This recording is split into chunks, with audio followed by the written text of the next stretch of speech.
So we are live. We are live for everybody online. We are here in Columbus, Ohio. We haven't been here since 2022, so it does feel good to be back. Our program is sponsored by Novartis Pharmaceuticals and TG Therapeutics, and we can't do these programs without them, so let's let them know that we thank them. Thank you. Our presenter leaves little to your imagination because you already know who he is. So let's see if Dr. Boster can come on over here and jump up on the stage, or is he going to walk up the stage? Uh-oh, I see some slowdown going there. Thank you, buddy. Thank you. Thank you. You just smushed your mic. You're a guy. Oh, I don't need that. Howdy. They're all primed. Stuart, watch this. OH! OH! Just in case you're on the interwebs, you are in Ohio. Howdy, everyone. I am thrilled to be here. This is a treat for me. I can't believe that Stuart is so kind and MS Views and News has come back to Columbus again. Can we give them a round of applause and thank them for this experience? MS Views and News is an amazing advocacy organization that has not stopped one blink of effort during the entire pandemic. They did more lectures virtually and live than any other organization that I'm familiar with. And so I'm tickled that they would come all the way up here from Florida just so that we could have a discussion. Have you found the lectures to be useful? A little bit more enthusiasm, please. Have you found those lectures to be, I think that we heard from some powerhouses, and I'm really excited that I get to talk to you right now. I decided to be an MS doctor when I was a kid. Many of you have heard this story. So I was 12 when I decided to be an MS doctor. Now, I knew about MS from my earliest memory because I grew up in a home where my uncle had multiple sclerosis since before I was born. So I always understood that my uncle was in a wheelchair, but as I got older, I asked a lot of questions. Why can't he read? Why can't he drive anymore? Why does he have to go to his room so often? As a little kid, I learned what disimpaction meant because he couldn't go to the bathroom by himself, and my grandparents had to help him. I knew what a wound vac was when I was in high school because my uncle had to wear a wound vac and he had to lay on his belly for about a year to heal up an ulcer. So I had an introduction to MS as a family member of someone suffering from MS long before I knew what neuroimmunology was, before I learned like an entire lexicon of strange words. So I was the weirdo that went to Gahanna Lincoln High School here in this town and said, I want to be an MS doctor. And I've had a very, very directed course. So it's been almost a mission of mine to help families impacted by MS live a better life than my family had an opportunity for.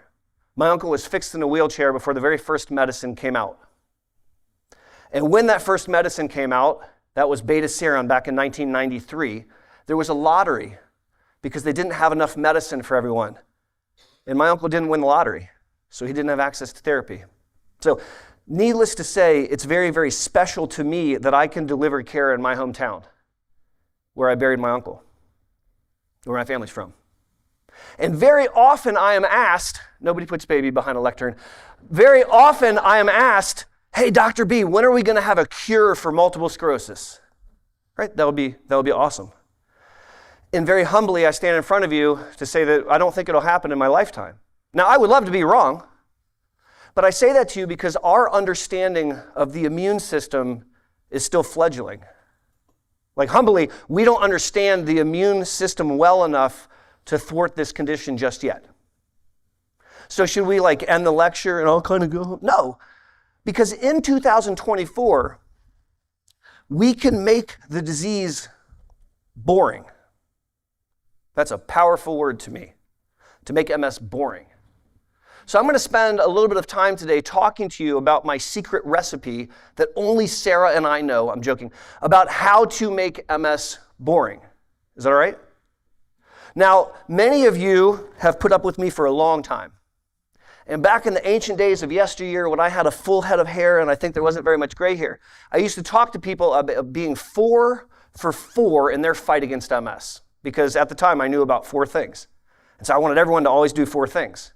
And when I opened the Boster Center for MS, I picked a phone number, 614-304-3444, because I'm that big of a nerd, 4 for 4, right?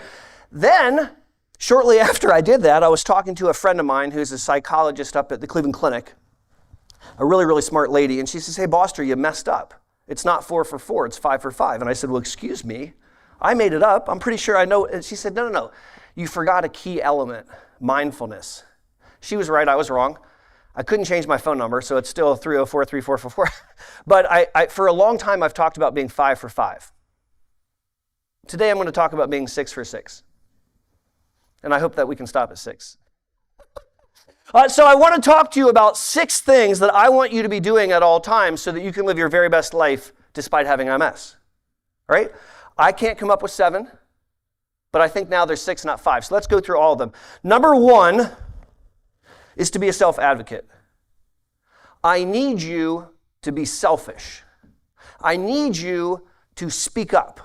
I need you to be an active participant in sharing what's going on. And I'm going to break this down into 2 categories. All right, two different things that I think I really, really want you to be a self-advocate about. Not uncommon. I'll see a patient in clinic. Sarah and I will go in a room. How you doing? I'm doing great. Oh, it's good to see you. What's new? Nothing? Oh, that's awesome. How are the kids in school? They're doing super. Anything new going on? No. All right, great. Anything worse? No, doing all right. Okay, great. Anything else you want to talk about? Well, I can't feel my arm. No, I'm being dead serious. They didn't lead with Dr. Boster, I can't feel my arm. It came up in a conversation towards the end. And I think that's because people in the Midwest are awful polite, right? I don't want to upset anyone. I can't see, okay, we'll just kind of keep that on the DL. No, I need you desperately to be a self-advocate. I want you to start the visit with, sir, I can't feel my arm, right? And the reason that is so important is because we want to identify attacks when they occur, and we want to treat them. What's an attack? A flare, an exacerbation, a relapse? It's all the same thing. It's when you lose a neurological function and you try to hide it from your wife, and about 2 days later, you got to come clean that you can't move your leg very well, or that you can't see, or that you're wetting yourself, God forbid, right? So that's an MS attack. And we don't want you to have MS attacks, and in fact, we do a bunch of things to try to prevent them. But if they occur, we can get you better faster, right? Do I want you to have double vision, have burning in your hand, and feel like you're being crushed on this side of your body? In a word, hell no, I don't want you to be like that. That was a very long word.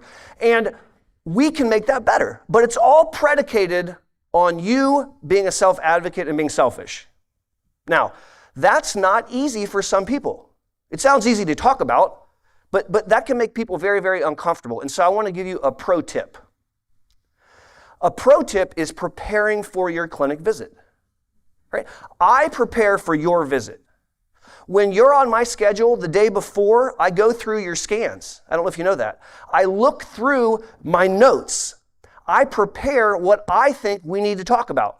I'm doing my homework, getting ready for our visit. I want you to do the exact same thing. I want you to come in with a list and say, okay, number 1, I can't feel my arm, right? And I want you to, and the reason that's a powerful pro tip is sometimes it gets very anxiety-provoking in the doctor's office, and there's a lot going on, and you had to drive a trek, and then they made you do all these crazy tests, and all these weird things are happening, and then the doctor says, you okay? You're just like, so you get out your piece of paper. You say, okay, well, number 1, I can't feel my arm. That's a pro tip so that you can be a good self-advocate. And us managing an attack is predicated on you letting me know that it's going on. Is that fair? Now, there's a little bit more to being a self-advocate, because we're not only talking about, hey, my arm is numb, or I'm having trouble seeing. We're talking about things that destroy quality of life. We're talking about symptoms. A symptom is simply something that sucks. And in the setting of multiple sclerosis, we can acquire symptoms. And many of the symptoms that destroy the quality of life of people I take care of are invisible. Sweetheart, you look so good. Oh, you don't look sick. Well, you don't look ill-informed or dumb. The reality is that many of the things that erode our quality of life are invisible. And so I'm very fond of asking people about the up-theirs. You know, the up-theirs. Energy, mood, thinking, and memory. In the setting of MS, all 3 can be impacted. The leading cause of loss of work in multiple sclerosis is the up-theirs. Difficulty with fatigue to the extent that you can't get through your workday. But you look fine. Yeah, I know. Thank you. And so I need you to be a self-advocate if things aren't going well with the up there's. If your mood is depressed, I'll tell you a terrible truth. When we study that, it makes your MS get worse faster. Not treating depression makes your MS get worse faster. Not to mention that it destroys your quality of life. So we want to spend a lot of energy talking about the up there's. You know what else I love to talk about? The down there's. You know, the down there's. Bowel, bladder, bedroom. If you would like to make an adult human really upset, make them have trouble with their bowels or their bladder, or make them have difficulties in the bedroom. And many of us very polite Midwesterners are not comfortable coming out and saying, erectile dysfunction, right over here, doc, can I get a hand? Pun not intended. And I want you to be comfortable saying, hi, I would like to have a quality of life, and I'm having trouble because I'm incontinent, or I'm having trouble because XYZ, and then you tell me a crazy story. We're in private, I'm not allowed to repeat it, and then we will game out how to make that better. My point here, as we talk about being 6 for 6, I've never said that before, number 1 is to be a self-advocate. Now, if you go on to Stewart's MS Views and News website, they have a form that you can print out. It's free. You can fill it out, and it is prefab made so that it kind of helps you think through all of your questions and all the things and all the refills that you need. It is a brilliant, simple document. And so it makes me joyous when someone walks in and says, hey, I got this paper. I say, I like that paper. Number 1 in being 6 for 6 is being a self-advocate. One more pro tip, because there are people in the room that think, that's lovely, Dr. Boster, but I don't think I can do that. I'm not comfortable doing that. If a paper doesn't work, I want you to bring a village member. I want you to bring a village member with you. What's a village member? Well, you know what a village member is. This is a spouse, this is a friend, this is a neighbor, this is someone from your church community. This is someone who cares about you, and they have an extra set of ears and an extra set of eyes. They can take notes for you while you're talking to the doctor. You can share the list ahead of time with them, and they'll say, didn't you want to ask them about your arm? And they can be a helper. And so, as a pro tip, as I ask you to become more selfish and be a self-advocate, if writing it down is not the only tool that you want to take to the doctor's office, bring a village member. Moving on to number 2, don't smoke stuff. What do you mean don't smoke stuff? So smoking speeds up MS by 50%. Show of hands if you didn't know that. A couple people hadn't heard about that. So if you smoke cigarettes, you make your MS go 50% faster. I am not aware of any other activity that an adult can participate in which makes your MS get worse faster. 50% is a lot. If you don't have MS and you smoke, you double your risk to develop MS. And so, as a public service announcement, I want people impacted by MS and their families to know that smoking is arguably one of the most important things for us not to do. Now, a terrible truth is that quitting nicotine is actually statistically harder than quitting heroin. That's a true statement. It's very, very hard to quit smoking cigarettes. And so, this is an awesome opportunity for us to liaise, and I'll help you. I got all kinds of weird tricks and tips to help you. Now, it's not just about cigarettes. Notice that I said don't smoke stuff. Here in the great state of Ohio, medical marijuana has been available for patients for several years now, and I am a medical marijuana recommender, but I don't recommend that you light it on fire and suck in the smoke. Right? That's very, very pro-inflammatory. It's inflammatory to your blood vessels, to your lungs, but it's also inflammatory to your brain. And so I don't think that's a great idea. And in fact, don't smoke stuff is really the beginning of a much bigger discussion about brain health and cardiovascular risk factors. It turns out that if you have high blood pressure and you don't treat it, your MS gets worse faster. That's a very scary statement. It turns out that if your diabetes is not under adequate control, it makes your MS get worse faster. How is that possible? It's because those cardiovascular risk factors that harden the arteries of your heart also harden the arteries of your noggin, and they can contribute to making your brain get smaller quicker. And when we study that, a guy with MS who has high blood pressure and doesn't get it taken care of ends up more neurologically disabled as he ages compared to if he didn't. So if we are going to make MS boring, in addition to cultivating a self-advocacy and being selfish and saying, Doc, my arm, I also need us to make sure that we're not smoking stuff and we're addressing cardiovascular risk factors. Easy enough? That's number 2. Number 3 is to exercise as part of your lifestyle. Really? Did you have to go there? So it's very easy for me to sit on a stool and point at you and tell you to exercise. Go exercise, sir. Like, that takes no effort on my part. It's very hard for me to work a 12-hour day and go home and do anything but sit and watch some TV. The reality, however, is very, very clear that people impacted by MS that exercise as part of their lifestyle end up less disabled at the end of their lives compared to those that didn't. I could talk for hours, I won't, I promise. I could talk for hours about all of the benefits that we see when people exercise as part of their lifestyle. So if we just talk about a couple, exercise helps you poop. So we just heard Megan talk about that 5 minutes ago, right? So exercise helps you control your bladder function, which is lovely. Exercise makes sex more successful. You're welcome. But I want you instead just to think about a thought experiment. We take you and we clone you. So we're going to have to get permission from a bunch of people, but we pull it off. Now there's 2 of you, okay? And we're going to give one of you an elliptical. And we're going to give the other one Days of Our Lives TV and maybe chocolate cake. All right, so now we got 2 versions of you. And Stuart comes back a couple years from now to do another program like this, and we have both versions of you. Now, this version of you is really looking sharp.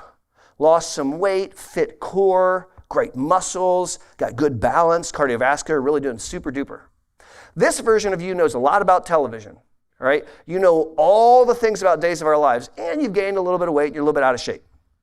And then I'm going to get out a Harry Potter magic wand that I stole from my kids, and I'm going to cast a spell of left leg weakness. So both clones get left leg weakness. The clone that was on the elliptical is limping around cussing at me, trying to get into physical therapy to get faster, better, and get back in the game. The other version of you is stuck in a wheelchair and can't get up. I'm not going to ask you a rude question and ask you which one you want to be. It's a rhetorical comment. It's simply to share with you that we did something very simple. We allowed one version of you to become deconditioned. And we prehabilitated the other version of you. And I bet I can guess which one you want to be. And so as we try to make multiple sclerosis boring, and we focus on self-advocacy and speaking up for yourself, God forbid if you have an attack or if you have symptoms that stink. As we work not to smoke stuff and to pay attention to brain health, I also need you to exercise as part of your lifestyle. Now that's real big of me to go tell you to exercise. Having MS makes it hard to exercise. That's a fact, right? And so it simply means that sometimes we have to be creative. So a couple things that are helpful as it relates to exercise. There's 4 elements to exercise for MS that I want you to keep top of mind, right? One of them is balance. Balance is arguably the most important exercise element to cultivate. Number 2 is core strength. Number 3 is flexibility. And number 4 is cardiovascular endurance. Very, very few activities cover all 4. That's completely okay. I just want, as you're picking one, to be able to identify, this is working on my stretching, or something like that. Does that make sense? Let me teach you a pro tip. Water is magic. Literally, water is magic in multiple sclerosis. You can do things in the water that you can't do on land. You weigh less in the water. So the fact that your leg's weak, you can bear weight on it because you're in the water, which is pretty awesome, which means you can do some walking that you can't do on land.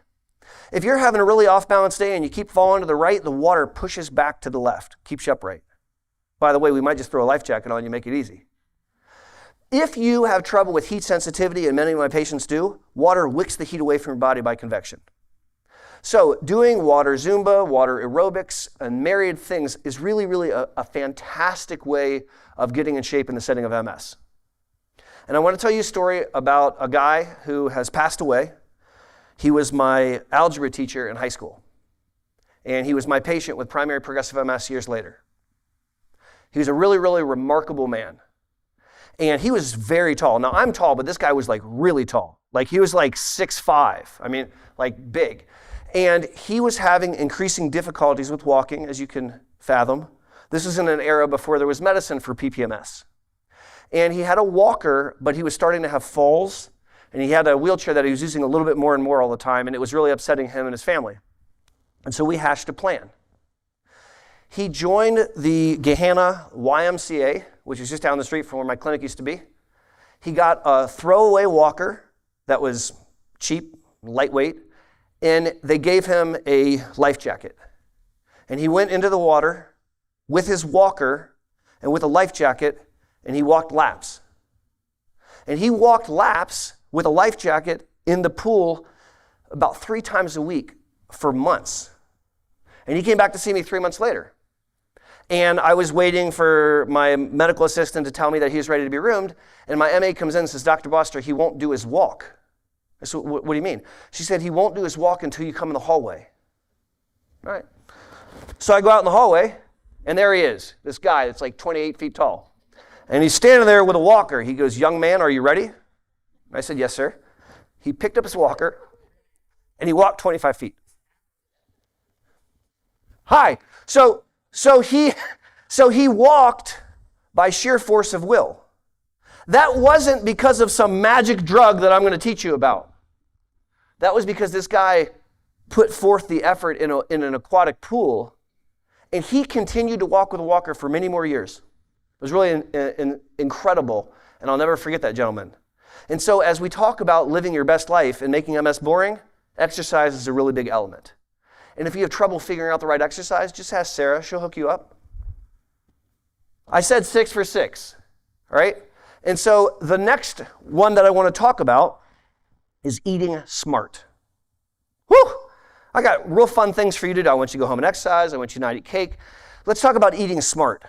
Because it is a fool of a doctor who thinks that what you eat doesn't affect your disease. Because it absolutely does. I'm very, very frustrated by my mentors in the past that would say, eat McDonald's, it doesn't matter. Because it does matter. It matters a whole lot. And so if you go to a proverbial Borders bookstore and say that you have MS, you'll watch them get really animated, and they'll bring you over, and there's all these books of all these different diets. And a lot of the authors have letters behind their last names. I'm standing in front of you telling you there's no diet that's been proven to slow multiple sclerosis. It does not exist. But there are many, many diets that absolutely help manage symptoms, without question. You can make fatigue better through diet. And if you don't believe me, I double dog dare you to try what I'm about to say. Real simple. 3 rules. Rule number 1, up your water game. Upping your water game is the very first thing I want you to work on. Now, Megan just said 64 ounces of water. I'm going to go closer to 100. All right? Point is, it's a lot of water. And so how the hey do you drink that much water in a day? It takes practice. You're not going to start off doing that. But I challenge you, when you have your breakfast and you have like bacon, eggs, hash browns, coffee, orange juice, add a water. Right? Add 1 water to your breakfast. You pick the size. It could be a Dixie cup. I'm tricking you.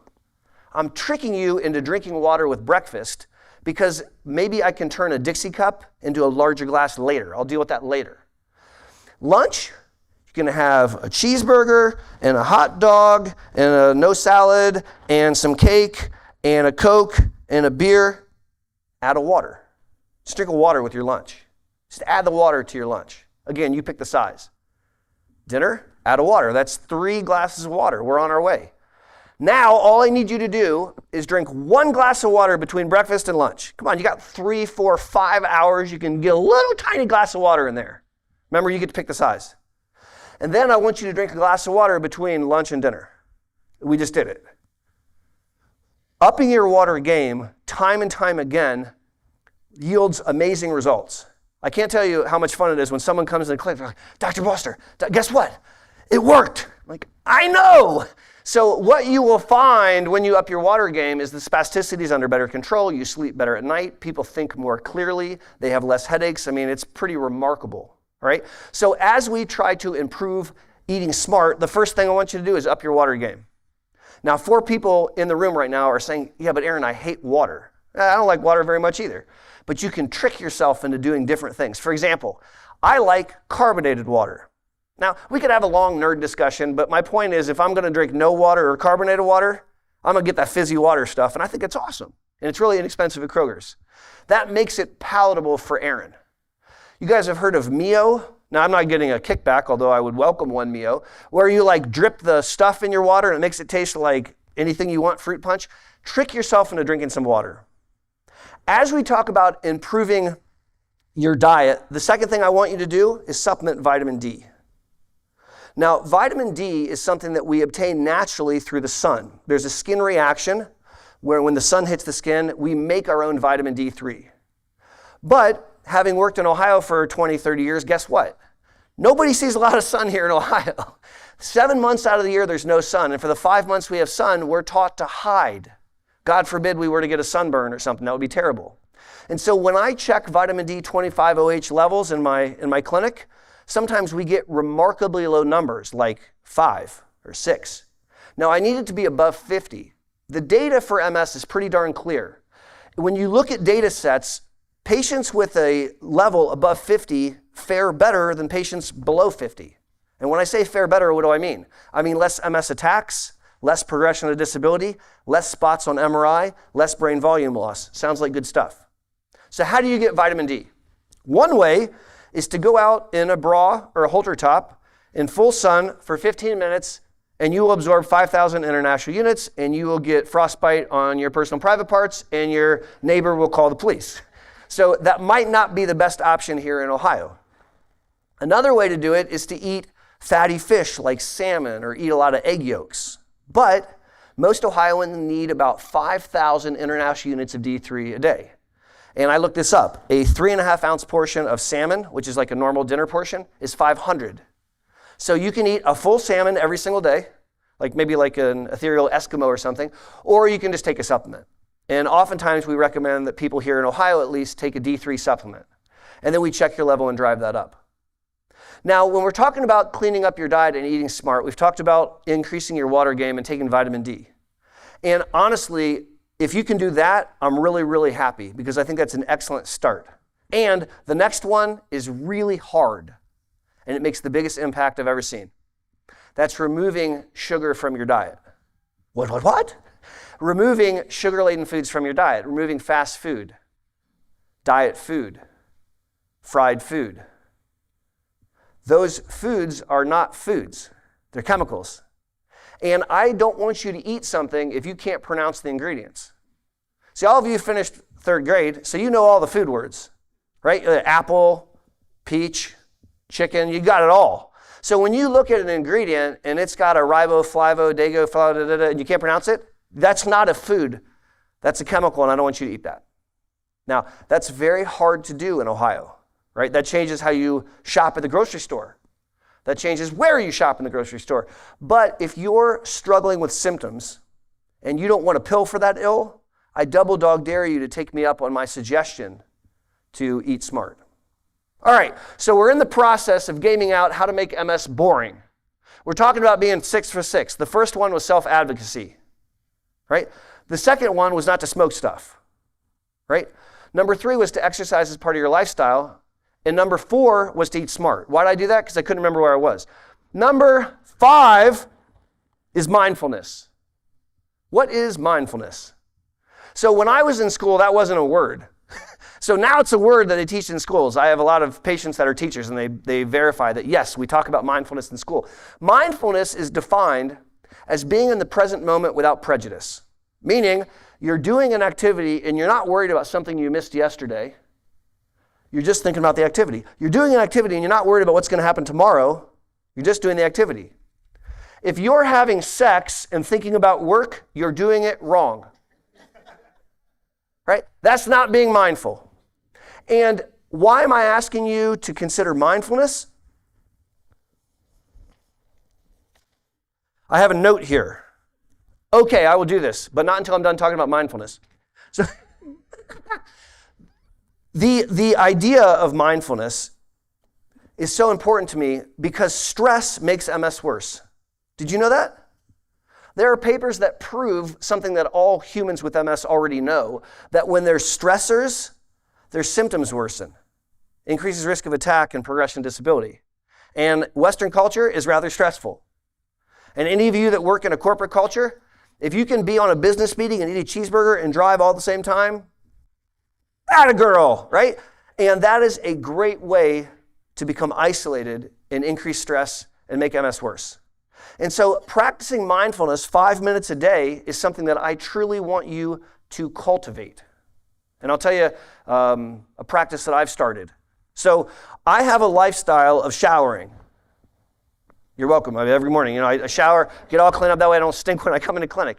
And during the beginning of the pandemic, I took an extra step. I don't know why I decided to do this, but with the water still running, I sit on the floor of the shower, Indian style, which is hard for me because I'm not very flexible. And then I close my eyes and I just sit there and I breathe. And at first, I was really bad at it. I would sit on the floor and say, get up, go to work. What are you doing? But if I give myself a few moments and I just let all those thoughts go, I start to hear the water and I start to pay attention to my breathing. And I'll spend 5, sometimes 10 minutes just sitting there breathing. Then I stand up and I am ready to conquer my day. I'm going to provide the best care that I can.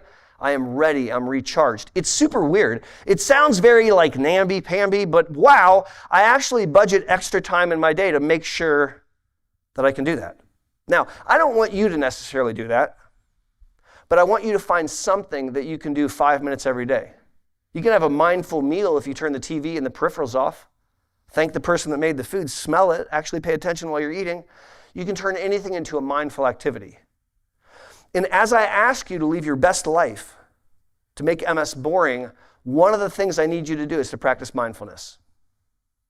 Now, I want to point out that being a self-advocate, exercising and not smoking stuff, eating smart and mindfulness are all things that I can't do for you. Those are things that you have to do for you. I can help you. I can give you tricks and tips.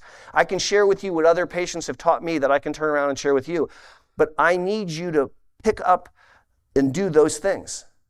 Now there's a sixth thing. And that sixth thing is to take the most effective MS disease-modifying therapy that you're comfortable taking and make sure that it's working.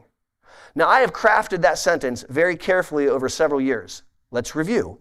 I want you to take the most effective disease-modifying therapy that you're comfortable taking, and then I want to make sure it's working. DMT, disease-modifying therapy. These are medicines that literally change the natural history of the disease. MS untreated is the leading cause of neurological disability amongst young people in the world. MS left untreated is a terrible, terrible condition. And at least at the Boster Center, we don't do untreated. We do like hella treated. And a disease-modifying therapy is a critical element, in my opinion, to help you make your MS boring. MS medicines are plentiful in 2024. When I started my discussion, I shared with you that in 1993, the very first drug came out. In 92, there were no drugs to treat MS. This is a very young field. I stand here today, there are 27 different formulations of MS meds that are available, which is really amazing. And before we do anything else, I want to say a thank you to a bunch of people that aren't in the room right now. We have 27 different formulations of drugs because people with MS that came before you volunteered their body so that we could do clinical trials to find out what works and what doesn't work. If there weren't people with multiple sclerosis that were willing to volunteer their body to participate, we'd have zero medicines as I stand here today. So can we give them a round of applause and say thank you?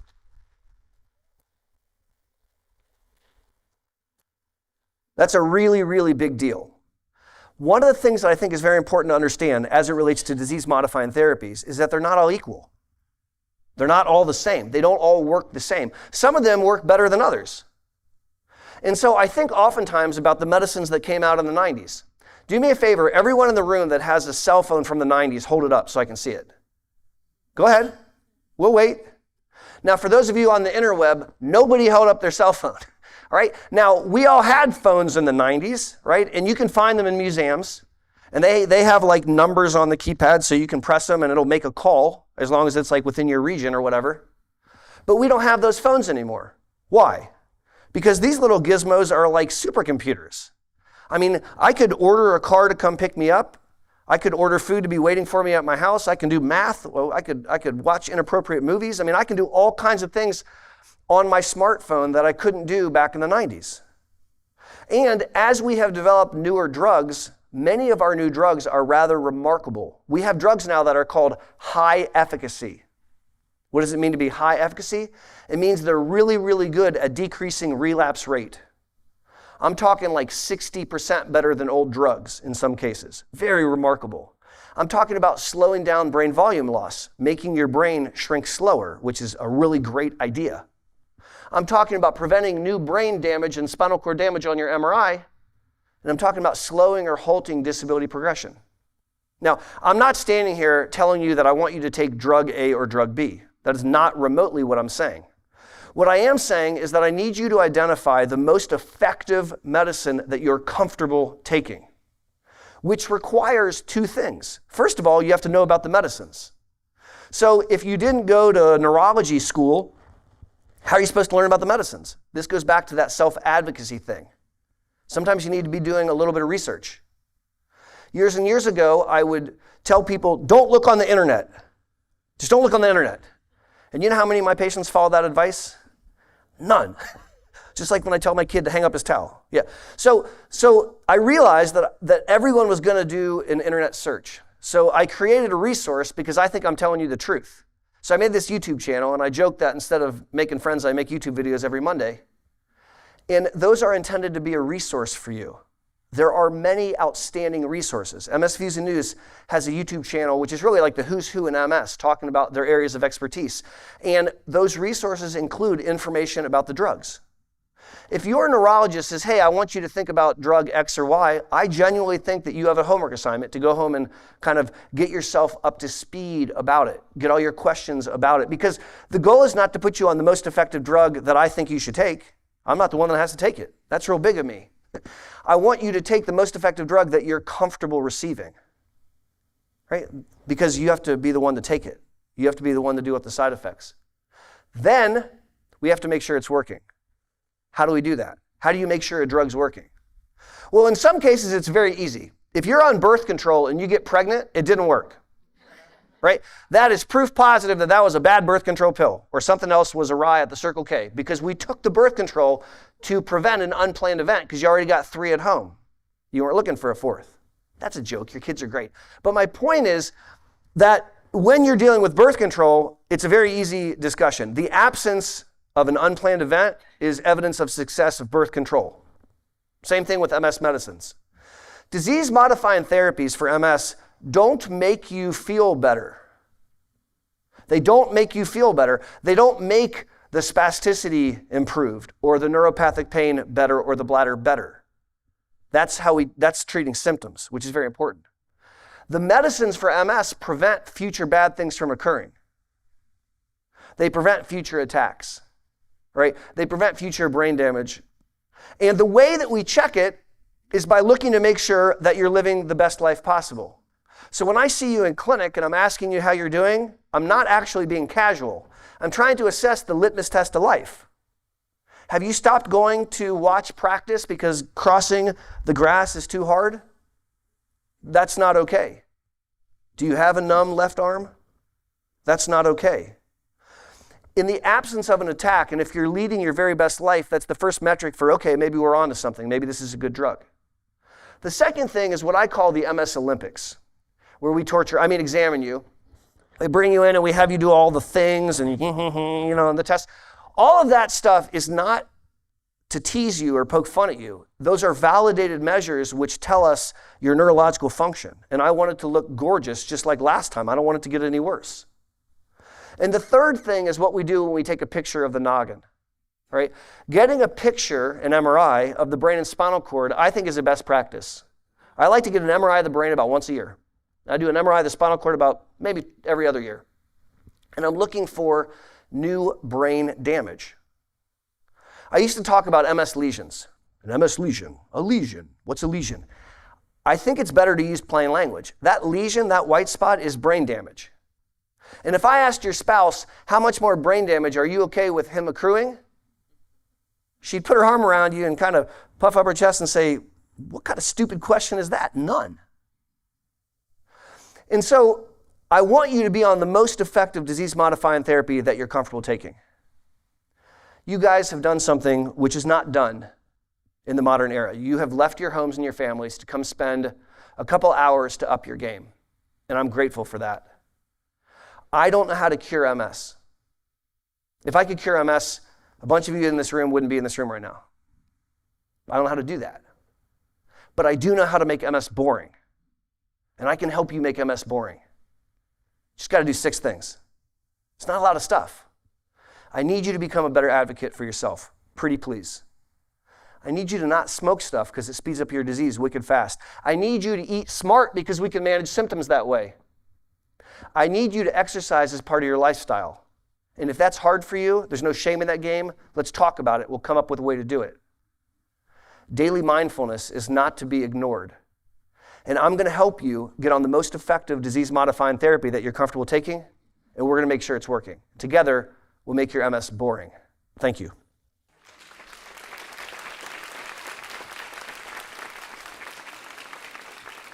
Thank you, Dr. Boster. I'm glad I didn't have to ask you all to say thank you. Does anybody out there have a question? I figured, but I'll get to you later because I'm going to do these first. Keep your questions top of mind. Okay, I'll be around there afterwards. If I walk by you, just know that I'll be back. Just raise your hand again. All right, first one. A person asks, what are the top most efficacious MS medications to date, actively in use? So this is Aaron's opinion, all right? So it doesn't make me right, it just makes me opinionated. But since there's no other neurologist standing up here, sorry. So in my opinion, the most effective disease-modifying therapy is a drug called alemtuzumab or Lemtrada, right? That's hardcore chemo and it's not for most people, but I think it's the most effective drug that I've ever used. Second on that list is a tie between several different drugs. Second on that list, B-cell depletion medicines. So these are things like Kesimpta, Ocrevus, rituximab, and Briumvi. Those are all in the same class. And in my mind, those are second as far as most efficacious. I said there was a tie because on that same shelf, I would put Tysabri. All of those drugs share one thing in common. They're all monoclonal antibodies. And they're amongst the most effective drugs that I use in my practice. Thank you for that. Next person is asking, what is the talk about what happens when Tysabri is made less available because of a certain medication that will soon be commercially marketed, named Tyruko, and what will happen to people? So this is a very important question, all right? So the question is about what do you do if you can't get a hold of Tysabri? And then you ask the question, well, wait, why wouldn't I be able to get a hold of Tysabri? And you will. So Tysabri had a patent, like all inventions in the United States, and the patent ran out, right, which is normal, like after 10 years. So when a patent runs out, another manufacturer is allowed to jump in the game. And there's another manufacturer named Sandoz, and they have made a biosimilar Tysabri. Now, biosimilar is not a generic. A biosimilar is actually tested in humans with MS. And so now we're going to have 2 different natalizumab products, branded Tysabri and then this other biosimilar, right? And so I think that there's a lot of concern and uncomfortableness in the MS community right now about what that will mean for access to drug. I don't think we're going to have less trouble getting a hold of natalizumab. I do think that it'll be very interesting to see how insurance plays a game saying which one you're allowed to have or which one you're not allowed to have.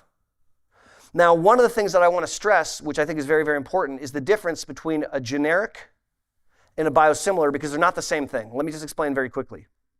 When you have a small pill, like a small molecule, I'll give you an example of Gilenya is an MS medicine. All right? Gilenya is a very good MS medicine, and it's gone off patent. And so the brand Gilenya is not the only brand that's available. Now we have generics. So generic fingolimod. Generics are not tested in humans. They're not required to be tested in humans. So when you get a small molecule off patent, as long as you can make another molecule that looks chemically the same, it'll be approved by the FDA. Which means my patient could have been getting branded Gilenya for years and suddenly get a bottle of generic fingolimod, and I don't know whether that works or not. It probably works, but I don't like probably when I'm dealing with your brain. And so a generic molecule makes me a little antsy pants, to be honest. A biosimilar is not a generic, it's different. A biosimilar, first of all, is based off of a biologic agent. All of those monoclonal antibodies that I listed a moment ago, They're biologic agents. They're protein compounds made in laboratories, right? So it's not a small molecule. And when you make a biosimilar, you have to prove to the FDA that it works in humans, which simply makes me feel a bit more comfortable than seeing it used in practice. Now, what I thought the question was going to be is how do you get off of Tysabri if you need to transition? And I do want to talk about that just very briefly because there are people in the room probably taking Tysabri. Tysabri is a great medicine, and it's given every 4 to 6 weeks, right? And you just take it until you die, and then you can stop. But if you have to stop before you die, you have to be careful about how you do it because we've learned something. If you stop Tysabri and then do nothing for a couple months, you risk a phenomenon called rebound. Rebound is a very, very scary word in MS. It's where you have a devastating attack. Typically, the person has 10 to 20 enhancing lesions on their brain. They have multiple problems. They often end up in the hospital. Very scary stuff. So the thing not to do is just to stop Tysabri cold turkey. That's a bad idea. But it can be navigated simply by not allowing a lot of time from when you stop Tysabri to your next thing. So let's say that I'm going to go from Tysabri to one of those B-cell medicines that I was talking about earlier. Okay? In that example, we would take Tysabri January 1st. February 1st, we'd start the B-cell medicine. We would have no time in between. We would overlap a little bit to keep the person safe. Great question. Thank you. Glad I asked. All right. Next, from online, a person is asking, first off, said, as Dr. Boster, thank you for your YouTube videos and tips. They make me have better appointments and conversations with my care team. How can I determine if I'm having symptoms like fatigue, or are they side effects of medicines when stopping taking the said medicine is not an option? So that's a really good question because it speaks to the fact that none of you in the room with MS, you're not MS, like you're a human. You have a name, you have a family, you have hobbies, you have things you do, and you also happen to have MS, right? And when you have a symptom like fatigue, which is the most common symptom in MS, you don't get a textbook that tells you why, right? You don't like look it up and be like, oh, it's because of this. All you know is you're exhausted and you can't stay awake. And the reality is that sometimes nature's a little too generous. And so when we manage fatigue in clinic, it's a multi-pronged approach. We have to think about multiple different things that can cause fatigue. So pick a number between 1 through 10. 6. So here are 6 things. That's great because I did 6 for 6. So 6 things that can contribute to fatigue that we want to think about in MS. Number 1 is poor sleep. So many of you in this room, if you were honest with yourselves, would admit that you don't get 8 hours of sleep. In fact, many of you in this room would tell me that you don't even budget for 8 hours. You're not even giving yourself 8 hours to be in the bed. Not getting restorative sleep is to knock your knees out from under you before you even start your day. So we spend a lot of time in MS clinic optimizing sleep hygiene. Making sure that you're getting 8 hours of restorative sleep is paramount to having enough energy the next day. All right, that's 1. Let's do 2, sugar. Again, if you don't believe me, I dare you to try cutting sugar out of your diet for a month. And then you can message me and we'll talk about how much more energy that you've discovered you have. It's colossal. Upping your water game helps with energy. Again, people don't believe me until they try it. Like, it's just water. I know, try drinking some. It's amazing what that can do to your energy. Number 4, polypharmacy. Polypharmacy is a dirty word. It's like a 4-letter word, polypharmacy. Ugh. Polypharmacy is when a human being is taking way too many medicines, defined in the United States as being on 5 medicines. Well, wait a second, because in the United States, the average person with MS is on 7. When you mix and match a whole bunch of drugs, sometimes you can have drug-drug interactions, and it can make you exhausted. And in fact, many of the medicines we use to treat pain, spasticity, bladder, sometimes depression, they can all make you tired. And so looking with your doctor at your list of medicines is a really good idea. Here's a pro tip. Every time your doctor adds a medicine or proposes to add a medicine, say only if we remove one. Which one can we remove, doc? Because doctors are trained to give out pills. We are really good at it. Here you go, honey. Have a little bit of that, all right? But what we're not good at is removing pills. So you help us. Say, okay, I'll take that. What can I get rid of? Or what can I cut in half? That's a great game. What meds on this list can we cut in half? Reducing polypharmacy is paramount to success. Exercise helps your energy levels. Duh. So if you exercise as part of your lifestyle, you'll find that you have more energy. Lastly, treating depression is key to helping energy. People impacted by MS are twice as likely compared to the general population to experience depression. One of the hallmarks of depression is being exhausted. So my point here is that person who asked that question, they don't know why they're tired. So we want to identify every single possible option and then we want to attack it. Now, if there's a medicine that might contribute to fatigue and we can't undo it, okay, we'll work around it. But my point is we want to game out how to make that better. We will sometimes spend 3, 4, 5 visits in clinic just gaming out how to make fatigue better. That was a great question. Speaking of fatigue, another person writes, for fatigue reduction, is Provigil or B12 best? So we're getting into lotions and potions, all right? And there are many lotions and potions that can have an impact on energy levels. If you have a low B12 level, it will make you tired. In fact, some of my patients, they'll take a B complex, which is like B1, B3, B7, B12. There's a bunch of B vitamins. Every B vitamin except folate is involved in energy production. And so some patients will find if they're deficient in the B vitamins, by taking a B complex, they seem to have more energy. Provigil is a prescription medicine. So you can't just pick it up. You have to get it from a prescription from your doctor. Provigil, the real name is modafinil, is a central acting stimulant. It's what they give airline pilots when they fly across the Atlantic so they don't have trouble staying awake while flying you. And Provigil can be a game changer. I use Provigil a lot in my clinical practice when people are struggling with fatigue because it can trick them into being more awake. And more than just tricking them into being more awake, the stimulant medicines help with attention. Many people with MS think they're losing their memory. They have trouble remembering stuff. They're not losing their memory. Their memory is fine. They're losing their attention. If you can't attend to a task, you can't remember it later. And one of the big problems with MS cog fog is the ability to lock on to a task. You may be desperately trying to take in the information and you're not able to absorb it. Those medicines like Provigil, they help a whole bunch with that. And so I use them routinely. So does the B complex that you were talking about not benefit those for attention? I have not found B complex to help with attention. Thank you. Next, person writes, I'm interested in knowing if there is any progress reported for MS individuals with secondary progressive MS. Yep. So you guys have heard of relapsing, remitting MS, and secondary progressive MS, and primary progressive MS, and I think all those terms stink, and I don't like to use them.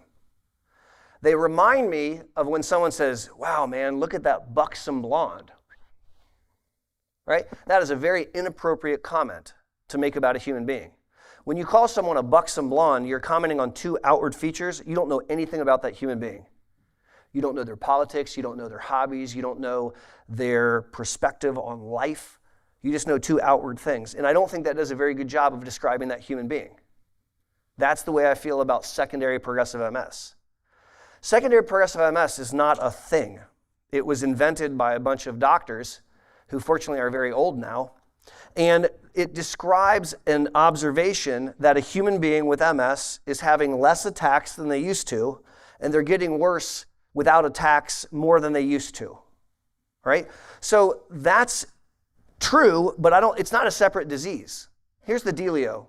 There's 2 kinds of MS that I'm aware of. There's primary progressive MS, where people slowly get worse without attacks or very rare attacks their whole life. And there's relapsing forms of MS, right? And all those words, the RR, S, whatever, they're all relapsing forms of MS. If you have MS and you've had a relapse once, then you have a relapsing form of MS. And the reality is when you are a younger human, like chronologic age, that younger human with relapsing MS is at higher risk of relapses. They can still have progression, they just do it less. That same human, when they become a bit older, chronologic age, they still have relapsing MS, they're just less likely to have an attack and more likely to have progression. Well, here's the thing. The medicines that I was talking about earlier, the disease-modifying therapies, They do more than just prevent attacks. They slow brain volume loss and they slow disability progression. So it's infuriating to me when a doctor says, well, honey, we don't need to treat you anymore. Now you have secondary progressive MS. There's been studies where we take people, 55, which is very young, by the way, and if we took a group of people that were 55 with MS and we took them off their medicine to see what would happen. I did not participate in this experiment.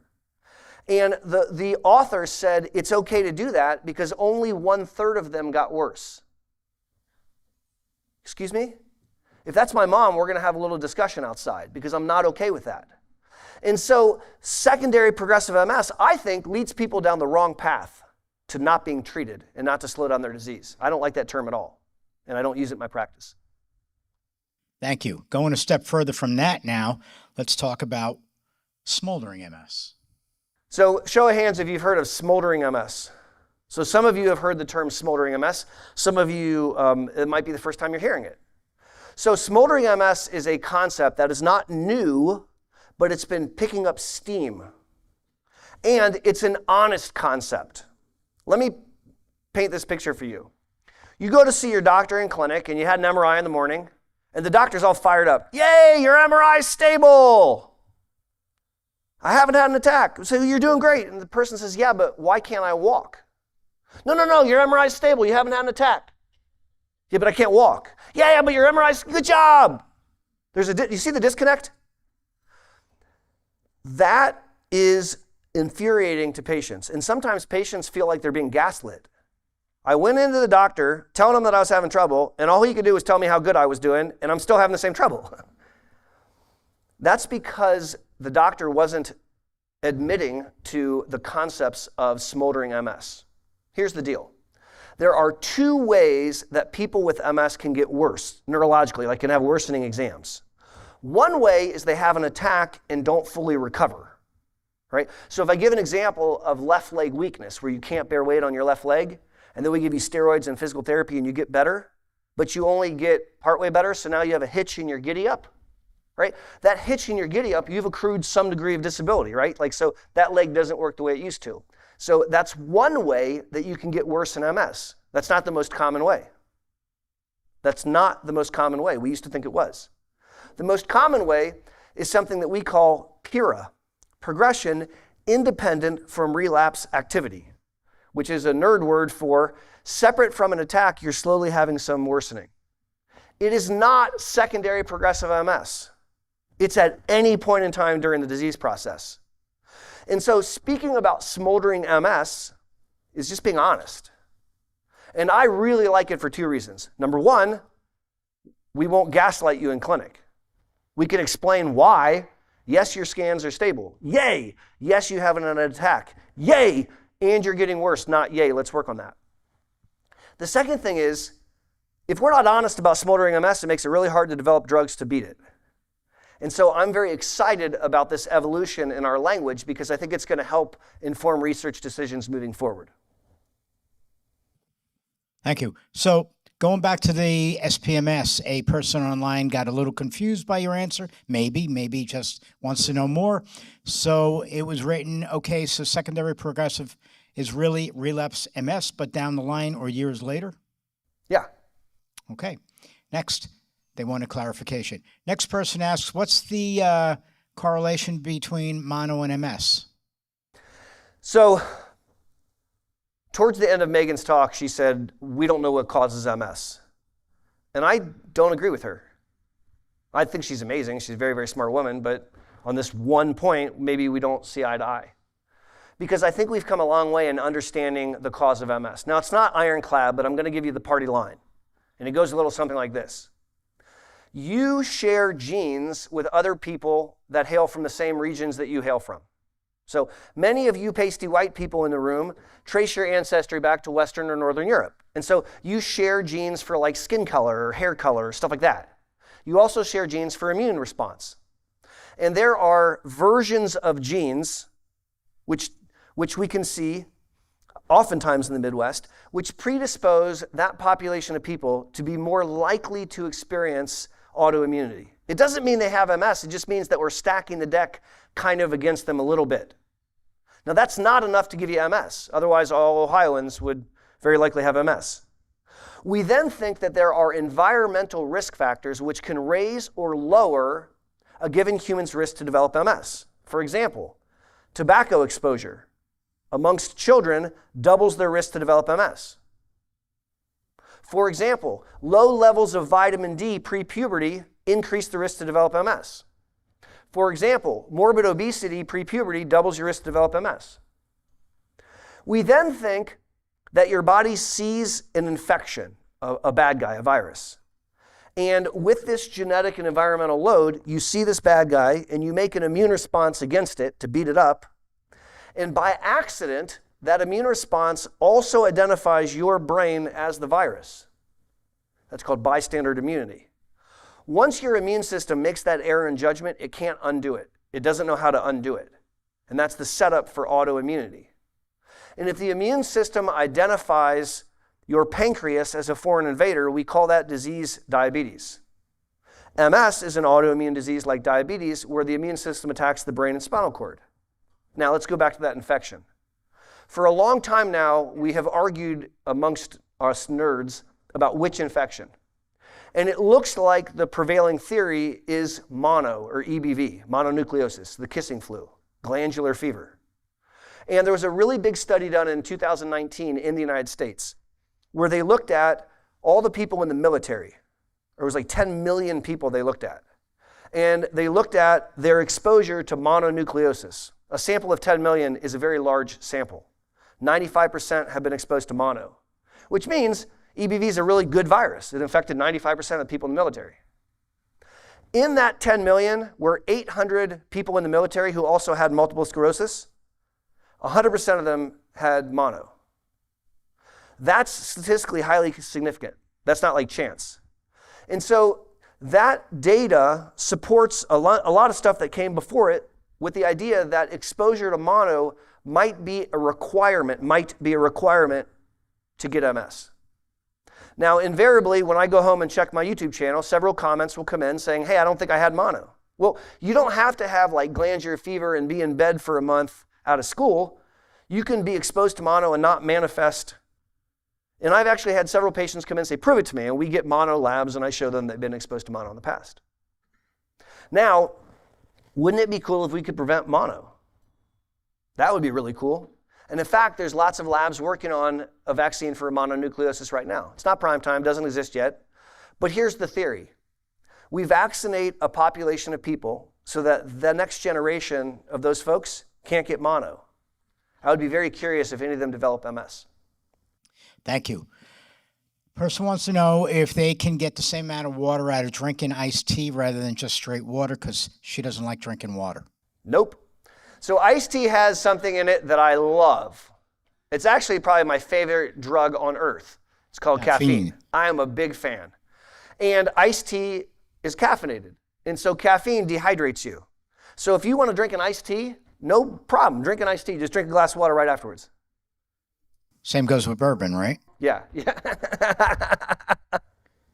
Okay, next person writes, I'm guilty, I'm a cigarette addict. Are there any smoking cessations meds that you can recommend? Yes, but I have a couple rules.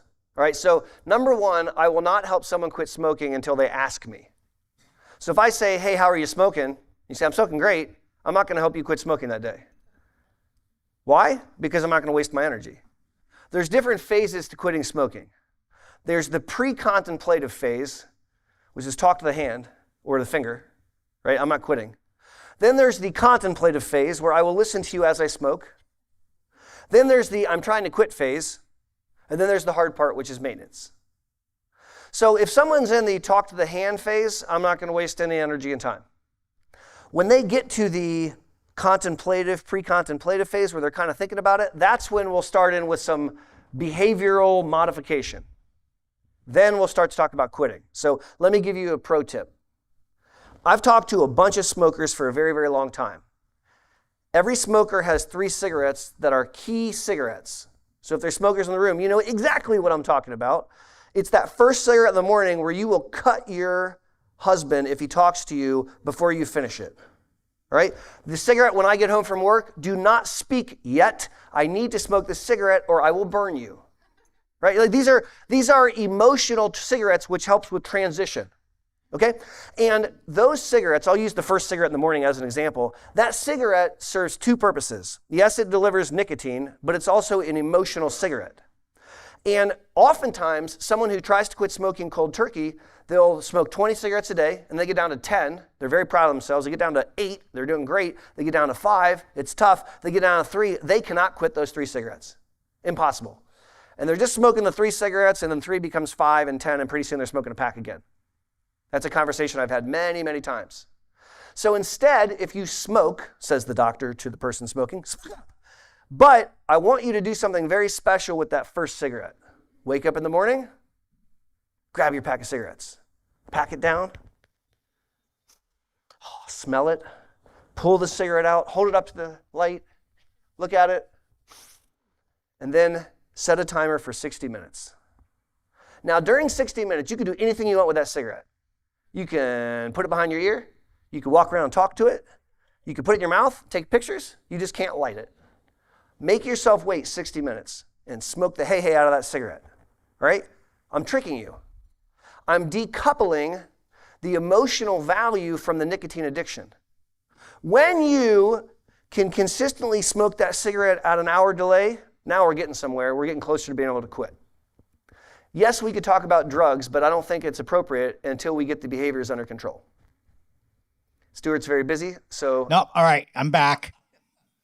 Talking about something of technology here, okay? All right, person wants to know, is it normal for MS symptoms to intensify the first 2 weeks after a Tyab infusion? Yes, No. sir. Thank you. Next question. We got to do a lot of these real quick right now so I can get to the audience, all right?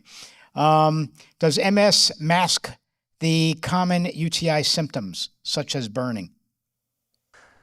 Again, that's a very smart question because we are not textbooks. Like we don't come with a rule book where if you have a symptom, you can look up why.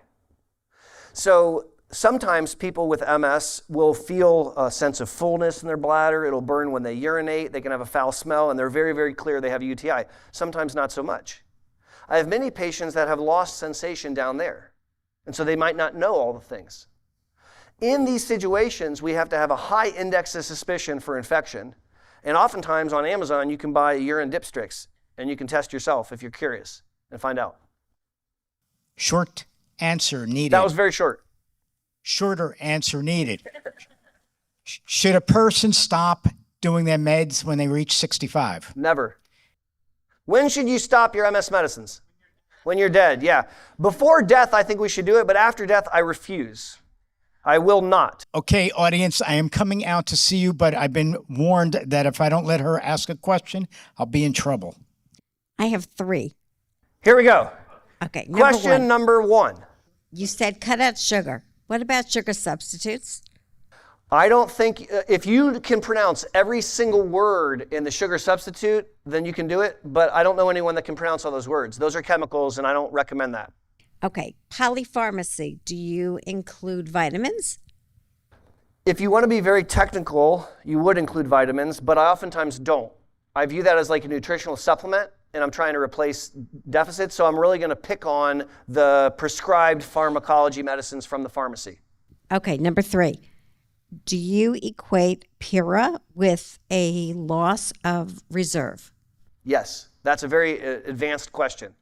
And Stuart wants me to speak quickly, but I have a mic that he can't control. No, I'm just teasing. No, but so the functional reserve is a very important concept in MS. Show of hands if you've never heard of the functional reserve. So there's just a couple people, so let me just tell you about it very quickly. Your functional reserve is your ability to withstand an insult. Not an insult like you're ugly, an insult like you didn't sleep last night or you have an infection, God forbid, okay? And your nervous system has to be able to deal with that. Functional reserve is something that all of us are very familiar with because it gets smaller as we age. So when I was 18, I could skip a night of sleep and I thought it was funny. Now, as I approach 50, I'm exhausted sharing that with you. My functional reserve is not as big as it used to be, right? In the setting of MS, your functional reserve gets smaller even faster. And as a result, we can see symptoms that come out. Yes. Great. Do you put smoking and vaping, whether it be THC or nicotine, in the same category? I don't. So we know that smoking cannabis and smoking tobacco is bad. We don't have a lot of data for vaping. I assume that vaping is pro-inflammatory, but less pro-inflammatory than an analog cigarette or blunt or joint. So if you were to use cannabis, I would prefer if you used a tincture or an edible or a topical. But if you need a fast onset, a vape pen is a better option, in my opinion, than an analog joint. And you don't have to roll it. We're over here. Hi. How can you plan to get, this is kind of morbid, how can you plan to get your body to the people to study it after you're gone? That's a beautiful thing that she just asked. Did you hear the question? She said, how do I donate my body to science so someone can learn from me? First of all, thank you. Can we give her a round of applause? She didn't say it was for her. She didn't say it was for her. She just had the question. Well, I wish your husband the very best. It is for her, though. It is for her. So when you die, you can't tell people what you want done with you. It's a problem, right? And so you have to clarify what you want done with you before you're dead. Having a will doesn't work for this process. Because if you want to donate your brain to science upon your death, we have 5.5 hours to get your brain out of your body on ice or it's ruined. So 5.5 hours after death is a very short period of time, particularly when you're grieving the loss of someone that you really liked. And so you have to be uber, super, duper clear with your family. Listen, when I die, call this number and they will come to the house and extract my brain. And you have to get them to agree because you won't be there to be like, no, I was being serious, call them. Right? And so you have to set that up ahead of time. So you need to make sure that your kids, your family, all the people in your village are on the same page. Because all it's going to take is one of them to say no, and it's going to delay the process, and then it won't happen. Then what you need to do is you need to find the closest university to where you live. So here in Columbus, we have the Ohio State University, right? And they have a pathology department, and you can arrange with them to donate your brain or your spinal cord. That is a gift that most people never think about. It's an invaluable gift for researchers like my friend, Dr. David Pitt, who studies brains to understand MS. And that's a beautiful, beautiful thing you just said. Thank you. Thank you. Can they Uber it? No, you can't Uber it. No. Yeah. Honey, call the Uber. Dr. Boster, you've talked a little bit about clinical studies. I'm 60 years old, and I can't find any clinical studies for people over 55. Yep. What can we do? So I am delighted to share that has already started to change. So I've been doing clinical trials since I had hair. And back in the ancient days of yesteryear, you're 100% correct, that trials stopped at a hard 55 for bad reasons. Not because people over 55 don't have MS, because they certainly do. It's because statistically, as you get older, you're less and less likely to have an attack. And so it costs more money if you enrolled a bunch of people that were 55 compared to 35. And so because of statistics, there used to be these draconian cutoffs. I'm delighted that I've now seen several trials extending to 60 and 61 years of age. And so at the Boster Center, we're running 2 clinical trials that extend to age 60. Now that's still young, but at least we're starting to see change. We're starting to see that trials are starting to look at people a little bit older. And another good thing's happening. Trials used to only be 2 years long, which upsets most humans with MS because you don't have MS for just 2 years. So you have MS for like longer than 2 years. And 2 years is a really short period of time. Standard MS clinical trials now are at least 3 years long. Now, I'm not bragging, but I'm saying that the trajectory is in the right direction. And as we embrace concepts like smoldering MS and PIRA, we will see more and more trials looking at age-appropriate folks who have gone past 55. So if I'm 65, which I am, I should say I'm 60? Yes. Yeah. Lie to me. Yes. I got 2 questions. Question number 1. Is there different levels of MRIs? Yeah, so that's a great question. So one of the things that we do, we're trying to figure out if we're winning, is we talk to you, because you're a you expert, so you'll tell us all about you and how you're doing, right? The litmus test of life stuff. Have you had an attack? What's going on? The second way is when we do the MS Olympics, when Sarah tortures you with all the things and the da-da-da. The third way is looking at the structure of the brain and spinal cord. And when we spend thousands of insurance dollars to get a picture of your brain, I want it to be a really good picture. And there are differences amongst pictures. So when I get an MRI, things that I want a 3 Tesla magnet. So Tesla is the strength of the magnet, and here in Ohio, they come in 2 flavors, 1.5 and 3. I want a 3. It's a much better picture. It's kind of like the difference between your grandma's TV that was encased in wood and had the antennae, where you could see the ball being run, but you didn't know which team it was because you can't really make out who they are. They look like little, pixelated guys, compared to like BW3's plasma screen TV, where you can see like the sweat running down the guy's cheek as he runs the ball. And so we want a 3 Tesla MRI. We also want what's called an MS protocol. So an MS protocol arranges the way the scan is obtained so that there's no big gaps. So we're getting 100% coverage. I'll give you an example. A standard 1.5 community scanner will take 27 pictures to cover the whole brain from here to here. The 3T scanner that we use for our clinic does that same distance in 155 slices. So it's a lot more information. You can't hide anything on our scans. The type of scan does matter. My other question was, if you want to donate body parts, does MS have anything to do with that? Yeah. So if someone with MS was willing to donate their brain or spinal cord, that is truly a gift from God. That's an invaluable resource. And humans nowadays don't donate many things anymore. And so a human with MS that's willing to donate their brain or spinal cord, that's truly a beautiful, beautiful gift. Hi, Dr. B. So I think probably mine is a little bit different than most people. When I get trigger point injections for pain, I know that my spasticity is going to go off the charts insane. First off, is that even normal? Because it will happen when I'm not even awake yet. And second, what should I tell the staff or the anesthesiologist or things I should be aware of? Yeah.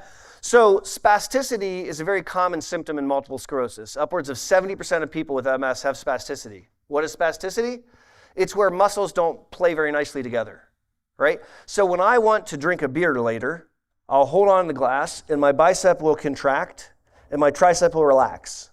And I won't tell it to do that. I'll just say beer, right? And it'll just come over here. So this muscle has to contract, but this one's got to let go because the function of this muscle is to go like that, which is in counterpoint to drinking a beer. All right, the spinal cord and brain relax the tricep for me, so I don't have to worry about it. When there's been damage to the spinal cord or brain from MS, when you want to do this, you also want to do that. It didn't get the memo. And so now you're having a tug of war with your muscles.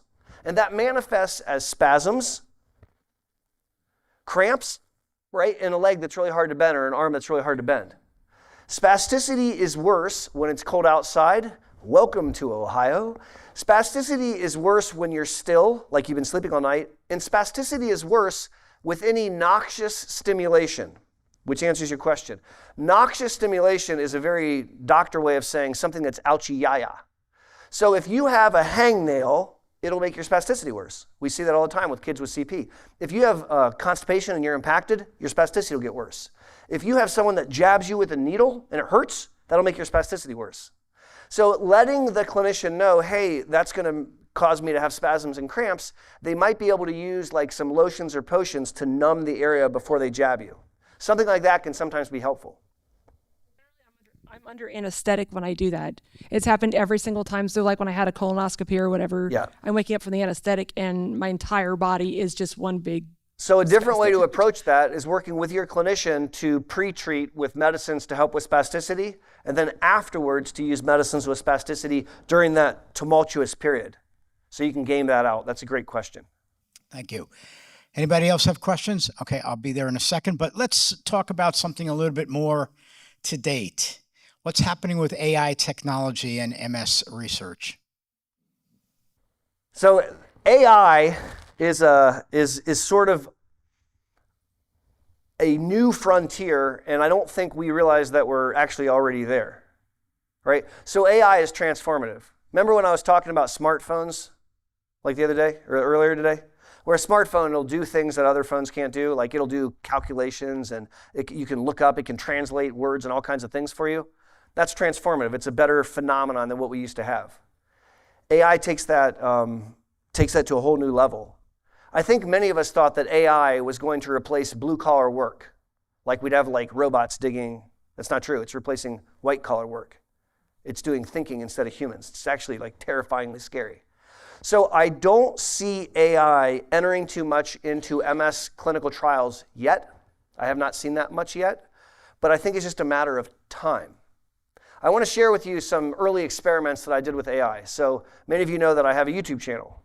And I saw all these YouTubers that I learned from that were using AI to make videos. So I got an idea. I made a video script, and then I had AI make the same video script. And it was like 98% accurate. Like there was only a couple things that I disagreed with. It was scary. I used AI then I took that video script and I uploaded it and I had the AI do all the video for me. It made all the pictures and stuff. And then I uploaded it and it's a video and you don't know that AI made it. Dun, dun, dun, dun, dun, dun, dun, dun. My point is that it's a brave new world and I don't know where it's headed yet.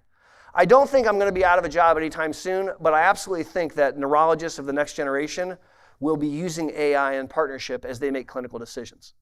What about for the AI that's now being used in MRI and how your answers are literally at the doorstep of your neurologist like within 2 minutes? So that's a really good point, that some of the MRI technology is starting to use AI algorithms to identify things. So one of the things that we do at the Boster Center is we measure brain volume, right? And so that software takes all the information from your brain, from that MRI, and sends it to a computer in California, and they process your brain volume, and they send it back within seconds. So by the time you're done with your MRI, I already have all your brain volume information. So there's a next generation of that called lesion count, which literally measures the size of your lesions and calculates the volume. Now, I think that we're still working out some of those details, but that's actually a really good point that I hadn't thought about, Stuart. We're already starting to integrate those computer things into our decision making, and it's making us more accurate. It's a scary, brave new world. I attend too many MS conferences. I have two questions, Dr. Boster. Yes, ma'am. I had a flare-up recently. I went through steroids. Wait, you're not allowed to do that. She can do that. She's your patient. I didn't say that. She said you know about it. Make it gentle. We talk. The question is, I haven't had a flare-up in 9 years. I can go back to the last time I had to do steroids. And it took me a while to figure out what was wrong. And I didn't know until I couldn't see. And I kept waking up with my arm being numb, which is what happened to me when I first got diagnosed. Why does it take so long to notice when you're having a flare-up? So that's an excellent question. So let's talk about that a little bit. We are biologically and culturally trained to keep on keeping on. Fall down, break your leg, you'll watch someone get up and try to walk, literally. Right? Just keep going. You have a travesty in your life, someone passes away, God forbid, you go right back to work. Right? We are trained biologically and culturally just to keep on keeping on. Get to work, let's go. And with that mindset, sometimes we just blow off symptoms. My foot's a little weird, whatever. All right, let me get my shoe on. All right, let's go to work. And so because of this phenomenon, you can become accustomed to something that you shouldn't become accustomed to, right? And you're not a textbook. So one of the things that I find helpful is to share the 24-hour rule, right? So my mentor that taught me this field of MS taught me the 24-hour rule, which goes like this. If someone with MS has a new neurological symptom that lasts less than a day, don't call them. That's what he used to say, don't call me. Because it's less likely to be a new MS thing if it lasts less than a day. But if you have a new neurological symptom that lasts longer than 24 hours, now we need a phone call. It doesn't mean that every symptom that you have that lasts longer than 24 hours is going to be an MS attack, but it's a really good way of helping with that. to be able to say, wait a second, this has gone on for enough time that I need to bring it to the attention of my clinician.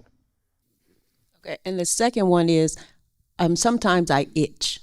At first it starts out hurting, and then it'll stop hurting, and then I just feel like I'm just scratching all day. Why? Itching is a form of pain. Itching is a form of neuropathic pain. Now, I've had many patients that because of their MS will develop pathologic itching, and they'll go to the primary care, who with good intentions says, there's nothing wrong with you, honey. And then they go to the dermatologist who says, there's nothing wrong with you, honey. And they come to me, and I happen to notice that they've excoriated their skin. It's a form of neuropathic pain. Now here's the kicker. The medicines that help with neuropathic pain help with itching. So that's treatable. And I'm really glad you brought that up because there are plenty of people with MS who have pathologic itching, and they've been told by a bunch of people, oh, you're fine? And they're like, well, I guess I'm fine. But they're not, and that can be treated. That was an excellent question. So just so you know, I have that. And I wake up in the morning often with bruised arms for what I've been doing to it all night. Or even when I'm in cold weather, it gets worse. So I'm loving being here this weekend. Anybody else have a question? Where? Up at the front of the room. Oh, good. I remember. That was very helpful. That was like a whole community, like, ah! Thank you. In your experience over all these years, can you see a connection between, I guess let's call it a fair amount of Solumedrol